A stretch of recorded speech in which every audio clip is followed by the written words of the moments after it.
Hello guys, എല്ലാവർക്കും നമസ്കാരം. ഞാൻ ശ്രീ വിശാഖ് VB എന്റർടൈൻമെന്റ് എന്ന നമ്മുടെ യൂട്യൂബ് ചാനലിലേക്ക് ഏവർക്കും സ്വാഗതം. അപ്പൊ ഇന്നത്തെ നമ്മുടെ കണ്ടന്റ് എന്ന് പറയുന്നത് ഒരു സെയിൽ റിപ്പോർട്ടാണ്.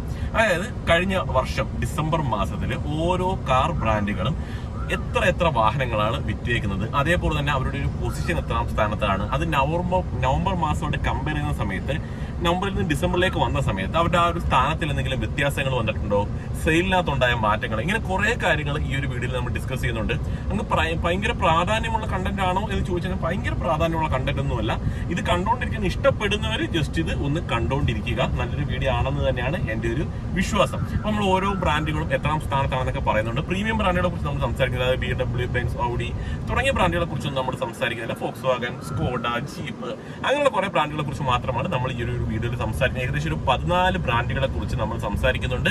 ഈ ഒരു 14 ബ്രാൻഡ്, അതായത് 14, 13, 12, 11, 10 അങ്ങനെയാണ് നമ്മൾ സംസാരിച്ചു പോകുന്നത്. അപ്പൊ നിങ്ങൾക്ക് മനസ്സിലാവും ഒന്നാം സ്ഥാനത്ത് ആരാണ്, രണ്ടാം സ്ഥാനത്ത് ആരാണ്, മൂന്നാം സ്ഥാനത്ത് ആരാണ് എന്നുള്ള കാര്യം നിങ്ങൾക്ക് മനസ്സിലാവും. അപ്പോൾ എല്ലാ കൂട്ടുകാർക്കും നമ്മുടെ വീഡിയോയിലോട്ട് സ്വാഗതം. അപ്പൊ നമ്മൾ ഈ ഒരു ബ്രാൻഡിനെ കുറിച്ച് പറയുന്ന സമയത്ത് 14ാം സ്ഥാനത്തേക്ക് വരുന്ന സമയത്ത് ജീപ്പ് എന്ന ബ്രാൻഡാണ് നമുക്ക് 14ാം സ്ഥാനത്ത് കാണാനായിട്ട് സാധിക്കുന്നത്. ജീപ്പാണ് 14ാം സ്ഥാനത്ത്. ഡിസംബറിൽ 2024 അവർ 286 യൂണിറ്റ് വാഹനങ്ങൾ മാത്രമാണ് വിൽറ്റത്. അതായത് ആ ഒരു ഡിസംബർ മാസത്തിൽ വെറും 286 യൂണിറ്റ് വാഹനങ്ങൾ മാത്രമാണ് അവർക്ക് വിൽക്കാനായിട്ട് സാധിച്ചത്. നവംബറിൽ നമ്മൾ നോക്കിക്കഴിഞ്ഞാൽ ഏകദേശം 361 യൂണിറ്റ് വാഹനങ്ങൾ അവർ വിറ്റിട്ടുണ്ടായിരുന്നു. അതായത് നവംബറിൽ 361 യൂണിറ്റ് വിറ്റ ആൾക്കാർ ഡിസംബറിലേക്ക് വന്ന സമയത്ത് 286 പോയിട്ടുണ്ട്.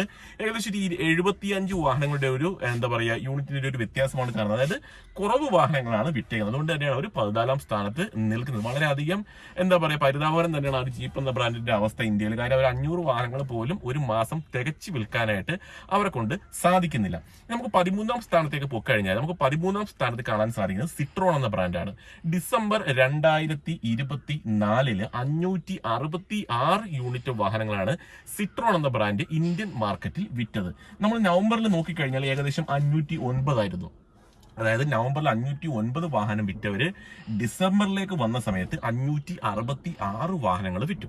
അത് വിൽപ്പനയിൽ ശകലം ഉയർച്ച തന്നെയാണ് അവർ കൈവരിച്ചിട്ടുള്ളത്. ഏകദേശം ഒരു 57 വാഹനങ്ങളോളം അധികം വിൽക്കാനായിട്ട് സിട്രോൺ എന്ന ബ്രാൻഡിന് സാധിച്ചു. സിട്രോൺ വന്ന സമയം മുതൽ തന്നെ ഈ ഒരു റേഞ്ചിൽ തന്നെയാണ് വാഹനങ്ങൾ വിറ്റുപോയിക്കൊണ്ടിരിക്കുന്നത്. കഴിഞ്ഞ മാസം, അതായത് നവംബർ മാസം എടുത്തു കഴിഞ്ഞാലും അവർ 13ാം സ്ഥാനത്ത് തന്നെയാണ് ഉള്ളത്. നമുക്ക് 12ാം സ്ഥാനത്തേക്ക് വന്നു കഴിഞ്ഞാൽ നിസാൻ എന്ന ബ്രാൻഡാണ് നമുക്ക് 12ാം സ്ഥാനത്ത് കാണാനായിട്ട് സാധിക്കുന്നത്. നിസാനിലേക്ക് വരുന്ന സമയത്ത് ഡിസംബറിൽ അവർ 2118 യൂണിറ്റ് വാഹനങ്ങളാണ് വിറ്റത്. നമ്മൾ നവംബറിലേക്ക് നോക്കിക്കഴിഞ്ഞാൽ 2342 യൂണിറ്റ് വാഹനങ്ങളാണ് നവംബർ മാസത്തിലെ കണക്ക്. അതായത് വ്യത്യാസം നമ്മൾ നോക്കിക്കഴിഞ്ഞാൽ ഏകദേശം ഒരു 224 യൂണിറ്റ് വാഹനങ്ങളുടെ വ്യത്യാസമാണ് നമുക്ക് കാണാൻ സാധിക്കുന്നത്. നവംബറിൽ നിന്ന് ഡിസംബറിലേക്ക് വന്ന സമയത്ത് വിൽപ്പന കുറയുക തന്നെയാണ് ചെയ്തത്. അവർ 12ാം നവംബറിലും ഡിസംബറിലും നമ്മൾ നോക്കിക്കഴിഞ്ഞാൽ 12ാം സ്ഥാനത്ത് തന്നെയാണ് നിസാൻ. ഇനി 11ാം സ്ഥാനത്ത് നമ്മൾ നോക്കിക്കഴിഞ്ഞാൽ റെനോ എന്ന ബ്രാൻഡാണ് നമുക്ക് 11ാം സ്ഥാനത്ത് കാണാനായിട്ട് സാധിക്കുന്നത്. റെനോ നോക്കിക്കഴിഞ്ഞാൽ ഡിസംബർ മാസത്തിൽ 2881 യൂണിറ്റ് വാഹനങ്ങൾ മാത്രമാണ് ഡിസംബർ മാസത്തിൽ അവർ വിറ്റത്. നവംബറിലേക്ക് നോക്കിക്കഴിഞ്ഞാൽ 2811 യൂണിറ്റ് വാഹനങ്ങളും അവർ വിറ്റിട്ടുണ്ട്. അതായത് നവംബറിലെയും ഡിസംബറിലെയും കണക്ക് നമ്മൾ പരിശോധിച്ചു കഴിഞ്ഞാൽ റെനോയുടെ കാര്യത്തിൽ വലിയ വ്യത്യാസങ്ങളൊന്നുമില്ല. ഒരു 70 യൂണിറ്റിന്റെ വ്യത്യാസം മാത്രമാണ് സംഭവിച്ചിട്ടുള്ളത്. അത് മാത്രവുമല്ല, ഡിസംബറിലേക്ക് വന്ന സമയത്ത് വാഹനങ്ങൾ അധികം വിൽക്കാനും അവരെ കൊണ്ട് സാധിച്ചിട്ടുണ്ട്. അത് ചെറിയൊരു കാര്യം തന്നെയല്ല, ചെറിയൊരു നമ്പർ ആണെങ്കിൽ പോലും ആ ഒരു റേഞ്ചിൽ അവരെ കൊണ്ട് വിൽക്കാനായിട്ട് സാധിച്ചിട്ടുണ്ട്. ഇനി 10ാം സ്ഥാനത്തേക്ക് നമ്മൾ നോക്കിക്കഴിഞ്ഞാൽ സ്കോഡ എന്ന ബ്രാൻഡാണ് നമുക്ക് 10ാം സ്ഥാനത്ത് കാണാൻ സാധിക്കുന്നത്. നമ്മൾ ഇത്ര നേരം പറഞ്ഞ ബ്രാൻഡുകളൊന്നും നോക്കുമ്പോൾ ഇപ്പൊ നിലവിൽ ഏറ്റവും കൂടുതൽ നേട്ടമുണ്ടാക്കിയ ഒരു ബ്രാൻഡ് ഏതാണ് എന്ന് ചോദിച്ചു കഴിഞ്ഞാൽ സ്കോഡ എന്നത് തന്നെയാണ് ആ ഒരു ബ്രാൻഡ്. അതായത് ഡിസംബറിൽ അവരെ കൊണ്ട് 4554 യൂണിറ്റ് വാഹനങ്ങൾ വിൽക്കാനായിട്ട് സാധിച്ചിട്ടുണ്ട്. നവംബറിലേക്ക് നമ്മൾ നോക്കിക്കഴിഞ്ഞാൽ 2886 ആണ്. അതായത് നവംബറിൽ 2886 യൂണിറ്റ് വാഹനങ്ങൾ വിറ്റ ആളുകൾ ഡിസംബറിലേക്ക് വന്ന സമയത്ത് ഏകദേശം 4554 യൂണിറ്റ് വാഹനങ്ങൾ വിറ്റു. വ്യത്യാസം നമ്മൾ നോക്കിക്കഴിഞ്ഞാൽ ഏകദേശം 1668 യൂണിറ്റ് വാഹനങ്ങളാണ് അധികം സ്കോഡ എന്ന ബ്രാൻഡ് ഇന്ത്യയിൽ ഡിസംബർ മാസം, നവംബറോട് കമ്പയർ ചെയ്യുന്ന സമയത്ത് ഡിസംബർ മാസം വിറ്റത്. അപ്പൊ നവംബർ ഡിസംബർ എടുത്തു കഴിഞ്ഞാൽ 10ാം സ്ഥാനത്ത് തന്നെയാണ് സ്കോഡ എന്ന ബ്രാൻഡ് നിൽക്കുന്നത്. ഇനി 9ാം സ്ഥാനത്തേക്ക് നമ്മൾ നോക്കിക്കഴിഞ്ഞാൽ ഫോക്സ് വാഗൻ എന്ന ബ്രാൻഡാണ് നമുക്ക് 9ാം സ്ഥാനത്ത് കാണാനായിട്ട് സാധിക്കുന്നത്. ഡിസംബർ മാസത്തിൽ ഏകദേശം 4787 യൂണിറ്റ് വാഹനങ്ങളാണ് ഫോക്സ് വാഗൻ എന്ന ബ്രാൻഡ് ഡിസംബർ മാസത്തിൽ ഇന്ത്യയിൽ വിറ്റത്. നവംബറിലെ കണക്ക് നോക്കിക്കഴിഞ്ഞാൽ 3033 യൂണിറ്റ് വാഹനങ്ങളാണ്. വ്യത്യാസം നമ്മൾ നോക്കിക്കഴിഞ്ഞാൽ നവംബറിൽ നിന്ന് ഡിസംബറിലേക്ക് വന്ന സമയത്ത് 1754 യൂണിറ്റ് വാഹനങ്ങൾ അധികം വിൽക്കാനായിട്ട് ഫോക്സ്വാഗൻ എന്ന ബ്രാൻഡിന് സാധിച്ചിട്ടുണ്ട്. അത് നേട്ടം തന്നെയാണ് അവരെ സംബന്ധിച്ചിടത്തോളം. കാര്യം ഒരുപാട് പ്രോഡക്റ്റ് ഈ ഒരു സ്കോഡ എന്ന ബ്രാൻഡിനായാലും അല്ലെങ്കിൽ ഫോക്സ്വാഗൻ എന്ന ബ്രാൻഡിനായാലും ഒരുപാട് പ്രോഡക്റ്റുകളൊന്നും നമുക്ക് അവൈലബിൾ അല്ല. വളരെ വിരലിൽ നിന്നാണ് മോഡൽസ് മാത്രമേ അവർക്ക് വരുന്നുള്ളൂ. അപ്പൊ ആ ഒരു മോഡൽസ് വെച്ചിട്ടാണ് ഇത്രത്തോളം വാഹനങ്ങൾ അവർ വിൽക്കുന്നത്. അങ്ങനെ നമ്മൾ നോക്കുമ്പോൾ നിസാനെ നമ്മൾ സമ്മതിക്കണം, ആ ഒരു മോഡൽ മാത്രമേ ഇന്ത്യയിൽ നല്ല രീതിയിൽ വിൽക്കുന്നു. എക്സ്ട്രയിൽ ഒന്നും അല്ല, സക്സസോ കാര്യങ്ങളൊന്നും അല്ല. അപ്പൊ ആ ഒരു മാഗ്നറ്റ് എന്ന വാഹനം വെച്ച് അവരും ഇന്ത്യയിൽ പിടിച്ചു നിൽക്കുന്നുണ്ട്. ഇനി നമുക്ക് 8ാം സ്ഥാനത്തേക്ക് വരാം. 8ാം സ്ഥാനത്തേക്ക് വരുന്ന സമയത്ത് ഹോണ്ട എന്ന ബ്രാൻഡാണ് നമുക്ക് 8ാം സ്ഥാനത്ത് കാണാൻ സാധിക്കുന്നത്. നേരത്തെ നമ്മൾ നോക്കിക്കഴിഞ്ഞാലും 8ാം സ്ഥാനത്ത് തന്നെയാണ്. നവംബറിലും 8ാം സ്ഥാനം തന്നെയാണ്. ഡിസംബറിൽ അവർ 6825 യൂണിറ്റ് വാഹനങ്ങൾ വിറ്റു. നവംബറിലേക്ക് വന്നു കഴിഞ്ഞാൽ 5005 യൂണിറ്റ് ആണ്. അതായത് നവംബറിൽ നിന്ന് ഡിസംബറിലേക്ക് വന്ന സമയത്ത് ഏകദേശം 1820 യൂണിറ്റ് വാഹനങ്ങൾ അധികം വിൽക്കാനായിട്ട് ഹോണ്ട എന്ന ബ്രാൻഡിന് സാധിച്ചിട്ടുണ്ട്. നമ്മൾ നോക്കി കഴിഞ്ഞാൽ അമേസ് എന്ന വാഹനം പുതുതായിട്ട് ലോഞ്ച് ചെയ്തു. അതിന്റെ അത് ഒരുപാട് സെയിൽ തുടങ്ങിയിട്ടിരിക്കുന്നു. അടുത്ത മാസത്തെ സെയിൽ റിപ്പോർട്ട് വരുന്ന സമയത്ത് ആ ഒരു മാറ്റം നമുക്ക് കാണാനായിട്ട് സാധിക്കും. എലവേറ്റ് നമ്മൾ നോക്കിക്കഴിഞ്ഞാൽ വേണ്ട വിധത്തിലൊരു സക്സസ് ആണെന്ന് ഞാൻ പറയില്ല. ഇപ്പൊ കഴിഞ്ഞ വർഷം മൊത്തത്തിൽ എനിക്ക് ഒന്ന് ലോഞ്ച് ആയിട്ട് ഇതുവരെ ഏകദേശം 40-45 യൂണിറ്റ് വാഹനങ്ങൾ വിറ്റിട്ടുണ്ട്. പക്ഷെ കഴിഞ്ഞ കുറച്ച് നാളുകൾ നമ്മൾ എടുത്തു കഴിഞ്ഞാൽ ഒരുപാട് യൂണിറ്റ് വാഹനങ്ങളൊന്നും അതിന്റെ വിൽക്കുന്നില്ല. നിങ്ങൾ നോക്കിക്കഴിഞ്ഞാൽ അറിയാം, എലവേറ്റ് ഉണ്ട്, സിറ്റി ഉണ്ട്, അമേസ് ഉണ്ട്, എല്ലാം മികച്ച വാഹനങ്ങൾ തന്നെയാണ്. എന്നിട്ട് പോലും അവരെ കൊണ്ട് 6800 വാഹനങ്ങൾ റേഞ്ചിൽ മാത്രമേ ഒരു മാസം വിൽക്കാനായിട്ട് സാധിക്കുന്നുള്ളൂ. വളരെ പരിതാപകരം തന്നെയാണ് ഹോണ്ട എന്ന ബ്രാൻഡിന്റെ ഇന്ത്യൻ മാർക്കറ്റിലെ അവസ്ഥ. സത്യം പറഞ്ഞാൽ എലവേറ്റ് എന്ന വാഹനമൊക്കെ 2-3 വർഷം മുന്നേ അവർ ലോഞ്ച് ചെയ്യേണ്ടതാണ്. ഈ ഒരു സമയത്തൊന്നും അല്ല സത്യത്തിൽ അത് ലോഞ്ച് ചെയ്യേണ്ട. അതിന്റെ ഡിസൈനൊക്കെ നോക്കിക്കഴിഞ്ഞാലും എനിക്ക് വലിയ തൃപ്തിയുള്ള ഡിസൈൻ ഒന്നും അല്ല. കുറച്ചുകൂടി എന്താ പറയാ, ഒരു ഫേസ് ലിഫ്റ്റിന് മുന്നേ ഉള്ളൊരു ഡിസൈൻ പോലെയൊക്കെയാണ് എനിക്ക് തോന്നാറുള്ളത്. കുറച്ചുകൂടി അപ്ഡേറ്റ് ആയിട്ടുള്ള ഡിസൈനും കാര്യങ്ങളൊക്കെ വരേണ്ടതാണെന്ന് എനിക്ക് തോന്നിയിട്ടുണ്ട്. ഇനി നമുക്ക് 7ാം സ്ഥാനത്തേക്ക് പോകാം. 7ാം സ്ഥാനത്തേക്ക് വരുന്ന സമയത്ത് MG എന്ന ബ്രാൻഡാണ് 7ാം സ്ഥാനത്ത്. ഈ ഒരു അടുത്ത സമയത്ത് നോക്കിക്കഴിഞ്ഞാൽ MG എന്ന ബ്രാൻഡ് തന്നെയാണ് നിലവിൽ ഏറ്റവും കൂടുതൽ നേട്ടമുണ്ടാക്കിയത് എന്ന് ഞാൻ പറയും. കാരണം വേറെ ഒന്നുമല്ല, വിൻസർ EV എന്ന വാഹനം വന്നു നല്ല രീതിയിൽ അത് സെയിൽസ് കൈവരിക്കുന്നുണ്ട്. അപ്പോൾ അതിന്റെ ആ ഒരു എന്താ പറയുക സെയിൽസിലുള്ള ആ ഒരു എന്താ പറയുക കുതിച്ചുചാട്ടം ഒക്കെ തന്നെയാണ് ആ ഒരു MG എന്ന ബ്രാൻഡിന് ഇത്രത്തോളം വാഹനങ്ങൾ വിൽക്കാനായിട്ട് സാധിക്കുന്നത്. അതായത് ഡിസംബറിൽ അവർ 7516 യൂണിറ്റ് വാഹനങ്ങൾ വിറ്റു.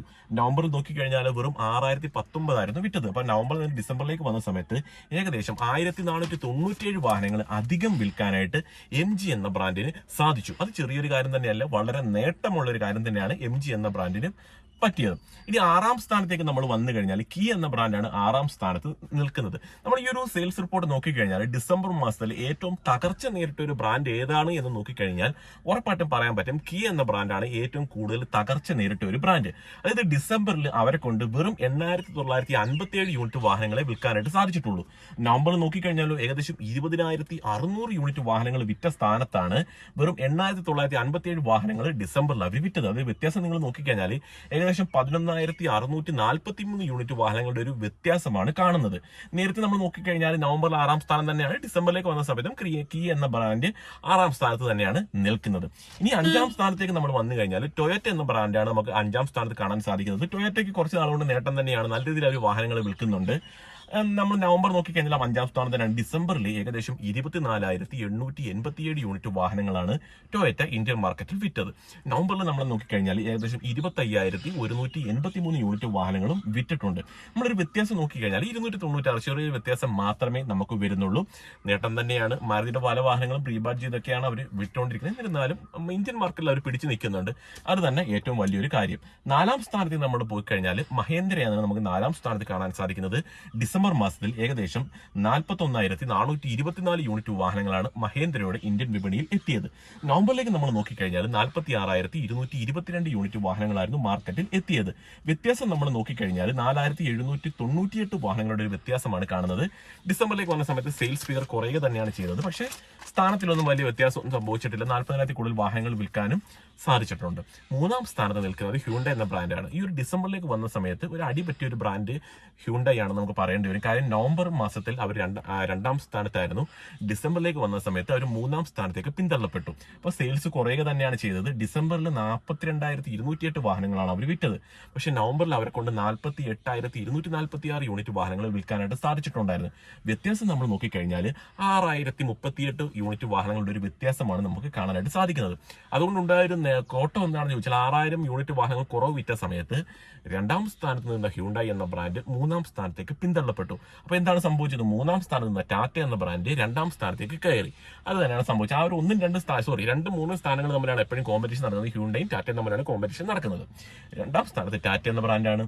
ഡിസംബറിൽ അവർ 44,221 വാഹനങ്ങളാണ് വിറ്റത്.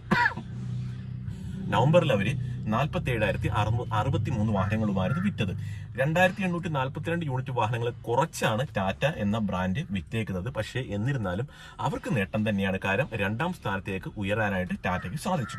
1ാം സ്ഥാനത്ത് അജയ്യരായിട്ട് മാരുതി തന്നെയാണ് നിൽക്കുന്നത്. ഡിസംബറിൽ 1,30,115 യൂണിറ്റ് വാഹനങ്ങൾ വിറ്റു. നവംബറിൽ അവർ വിറ്റത് 1,41,312 ആണ്. വ്യത്യാസം നമ്മൾ നോക്കിക്കഴിഞ്ഞാൽ 11,197. അപ്പൊ ഇത്രയും ലക്ഷം യൂണിറ്റ് വാഹനങ്ങൾ വിൽക്കുന്ന ഒരു ബ്രാൻഡിനെ സംബന്ധിച്ച് 11,000 എന്നുള്ളത് വലിയ വ്യത്യാസമൊന്നുമല്ല. അവർ 1ാം സ്ഥാനം അജയ്യരായിട്ട് നിലനിൽക്കുന്നു. നിങ്ങൾ നോക്കിക്കഴിഞ്ഞാൽ 1ാം സ്ഥാനത്തുള്ള മാരുതി, നിങ്ങൾ നോക്കിക്കഴിഞ്ഞാൽ 2ാം സ്ഥാനത്തുള്ള ടാറ്റയും 3ാം സ്ഥാനത്തുള്ള ഹ്യൂണ്ടായും 4ാം സ്ഥാനത്തുള്ള മഹേന്ദ്രയും കൂടി വിറ്റ വാഹനങ്ങളാണ് ഒറ്റയ്ക്ക് മാരുതി എന്ന ബ്രാൻഡ് ഇന്ത്യൻ മാർക്കറ്റിൽ വിറ്റേക്കുന്നത്. ഇപ്പൊ ചെറിയൊരു കാര്യം തന്നെ. അപ്പൊ നിങ്ങൾ സെയിൽസ് റിപ്പോർട്ട് കണ്ടല്ലോ. ഇത് ഉപകാരപ്പെടുന്ന ഒരു വീഡിയോ ആണോ എന്ന് എനിക്ക് തോന്നുന്നില്ല. നമ്മൾ ജസ്റ്റ് എടുത്തു എന്ന് മാത്രമേ ഉള്ളൂ. എല്ലാ വാഹനമായിട്ട് ബന്ധപ്പെട്ട കണ്ടന്റുകളാണല്ലോ. അപ്പൊ നമുക്ക് എടുക്കുന്നതിൽ തെറ്റില്ലെന്ന് എനിക്ക് തോന്നി. അതുകൊണ്ട് നമ്മൾ ജസ്റ്റ് ഒന്ന് അപ്ഡേറ്റ് ചെയ്യാം എന്ന് കരുതി നമ്മൾ എടുത്തു എന്ന് മാത്രമേ ഉള്ളൂ ഇന്നത്തെ ഈ ഒരു വീഡിയോ.